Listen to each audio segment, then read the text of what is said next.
Selamat sore Ibu-Ibu. Selamat sore, Pak. Baik, terima kasih atas kedatangannya pada hari ini walaupun menjelang sore dari tadi saya menunggu.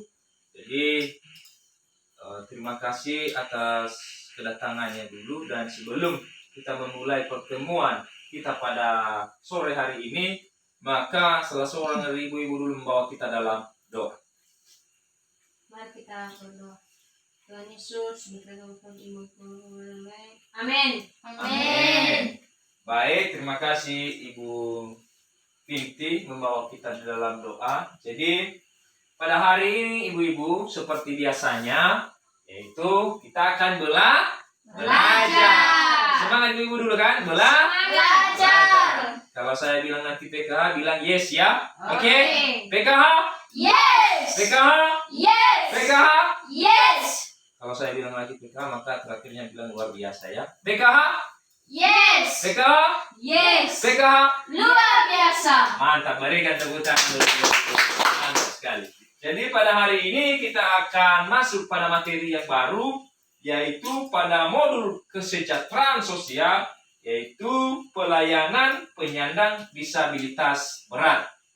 Sekali lagi, pelayanan penyandang disabilitas berat. Jadi pada bulan yang lalu kita sudah masuk tentang penelantaran eksploitasi terhadap anak. Apa saja poin-poin dulu yang ibu-ibu tahu tentang penelantaran dan eksploitasi terhadap anak pada bulan yang lalu yang kita pelajari? Pasti ibu-ibu ingat ini. Manfaatkan anak. Oh, salah satu contoh eksploitasi memanfaatkan anak. Mantap sekali, ibu ini pintar. Mantap, tepuk tangan dulu buat ibu ini. Mantap sekali. Jadi, bagaimana cara mencegahnya dulu? Menyekolahkan anak. Ya. Menyekolahkan anak. Berarti salah satu contohnya itu kita sekolahkan anak kita di rumah. Mantap sekali. Tepuk tangan sekali lagi. Oh, senang sekali kita hari ini ya, karena semua pelajaran sudah paham ibu. Jadi pada hari ini kita akan masuk tentang pelayanan penyandang disabilitas berat, ya. Pelayanan penyandang disabilitas berat.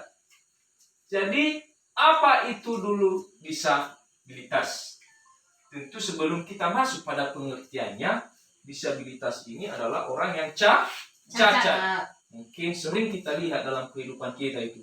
Mungkin di lingkungan kita sekarang ini, di sebelah rumah ada itu yang disabilitas itu. Tapi saya rasa yang di sebelah itu disabilitas ringan itu. Jadi inilah contoh-contoh disabilitas ya, yang sebelum kita masuk pada contoh-contoh disabilitasnya, maka kita harus dulu tahu apa itu disabilitas. Disabilitas ini ibu-ibu yaitu setiap orang yang mengalami keterbatasan fisik, intelektual, mental, atau sensorik dalam jangka waktu yang lama, yang dapat berinteraksi dengan lingkungan, dapat mengalami hambatan dan kesulitan untuk berpartisipasi secara penuh dan efektif dengan warga negara lainnya berdasarkan kesamaan hak. Undang-Undang Nomor 8 Tahun 2016. Jadi itulah dia disabilitas.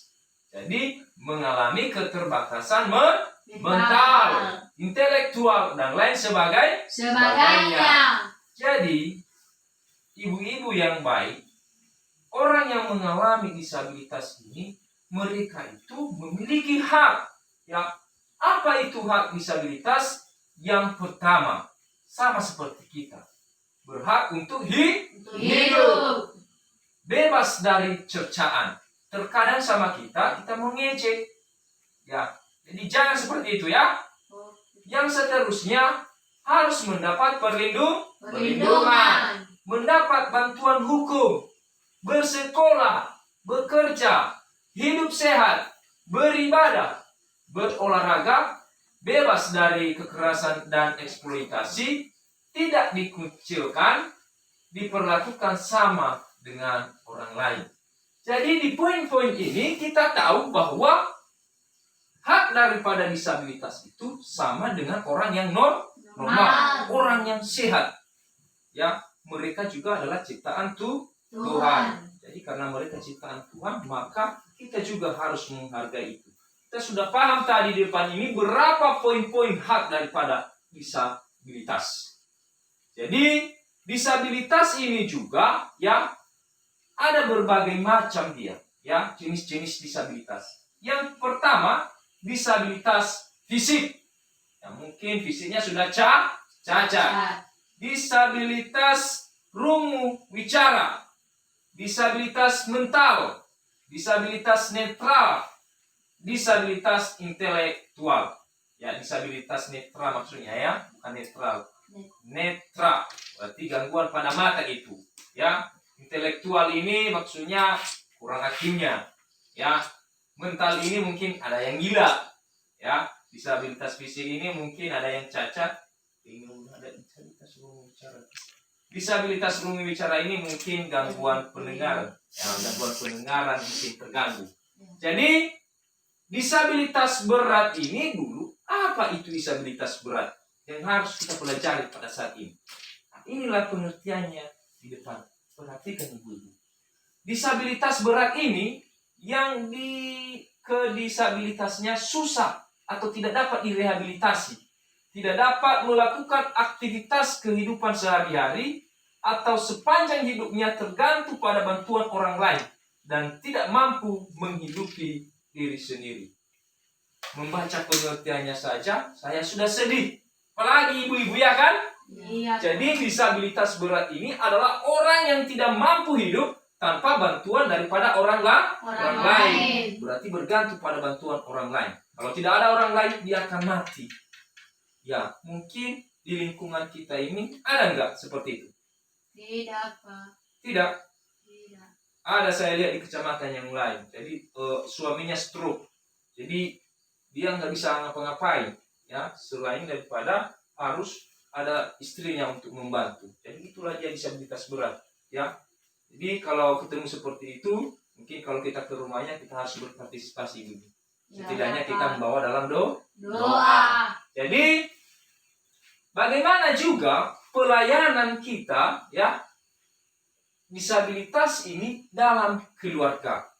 Di sini sudah dirinci juga. Apa yang kita lakukan jika dalam keluarga kita atau di lingkungan kita, setidaknya kita beritahukan, ya, yang perlu kita lakukan pada disabilitas ini. Ya, pada disabilitas berat ini. Yang pertama, kita harus memberikan makanan. 4 sehat, 5 sempurna. Memandikannya, ya, sehari 2 kali. Melatih membersihkan diri, seperti mandi, sikat gigi, dan lain sebagainya. Kita juga harus mengganti pakaiannya sehari 2 kali. Mengganti alas tidur, memberikan kasih sayang dan perhatian, memberikan rasa aman dan nyaman, mengajak bicara, mengajarkan tentang nilai-nilai yang baik yang tidak baik, membuatkan akta kelahiran, membawa ke puskesmas terdekat, memberikan obat sesuai kebutuhan jika dia sakit, ya, memberikan kesempatan untuk bermain atau berinteraksi dengan tetangga, memberikan terapi atau melatih menggerakkan tubuh jika dia tidak bisa bergerak tubuhnya, kita harus melatihnya, menjaga dari kekerasan atau eksploitasi, berarti kita harus menjaganya dari kekerasan, mengajarkan nilai-nilai spiritual itu dia. Jadi kita harus mengajarkan nilai-nilai spiritual terhadap disabilitas. Jadi poin-poin ini haruslah kita lakukan dalam keluarga kita. Ingat ibu-ibu, walaupun dalam keluarga kita tidak ada yang disabilitas, tapi dengan kita belajar pada hari ini, maka kita bisa menceritakan kepada orang lain di luar daripada KPI atau di luar daripada anggota PKH. Contohnya, kita di sini tidak ada yang disabilitas dalam keluarga kita, tapi di masyarakat sana ada. Jadi kita ceritakanlah, ya, kita beritahukan kepada mereka apa saja yang dilakukan oleh keluarga terhadap disabilitas tersebut. Sudah paham? Sudah, Pak. Ini disabilitas berat ini di dalam masyarakat, ya. Bagaimana pelayanannya? Ini poin-poin yang di depan ini. Memudahkan penyandang disabilitas dalam pembuatan akta kelahiran. Yang kedua, memberikan informasi tentang akta kelahiran atau KTP dari pihak RT, RW, dan kelurahan. Dan memberikan kemudahan penyandang disabilitas berat ini untuk menggunakan sarana prasarana umum. Seperti di gereja, kita harus kita harus mengatur tempatnya biar mudah dia akses untuk beribadah. Yang seterusnya, memberikan kesempatan bagi penyandang disabilitas berat ini untuk mengikuti kegiatan masyarakat. Jadi kalau ada lomba-lomba di masyarakat, kita ikutkan mereka. Ya, mungkin ada kegiatan khusus disabilitas, kita ikutkan mereka. Yang seterusnya, kita memberikan informasi jika terdapat keluarga atau penyandang disabilitas memerlukan informasi rujukan. Jadi rujukan di sini melalui bantuan-bantuan di dinas sosial atau di puskesmas. Contohnya kalau mereka butuh bantuan kita, ya, jadi kita harus memberikan rujukan. Itu dia. Jadi yang seterusnya saya hampir lupa tadi. Ya. Jadi tadi saya lupa ya tentang bagaimana perabot di dalam rumah tangga kita. Ya, kalau kita punya disabilitas berat, ya bagaimana ya susunan atau tata letak dalam rumah kita. Yang pertama, ibu-ibu, perabot di dalam rumah, ya. Penataan ruang harus menyisakan atau memberikan ruang gerak dan sirkulasi yang cukup bagi penyandang disabilitas tersebut. Yang seterusnya, perabot dalam rumah, lemari, pakaian, di situ buku, rak piring, sepatu harus dapat diakses atau mudah dijangkau, mudah dia ambil oleh penyandang disabilitas berat ini. Yang seterusnya, peletakan dan penataan barang-barang jangan dipindah-pindahkan.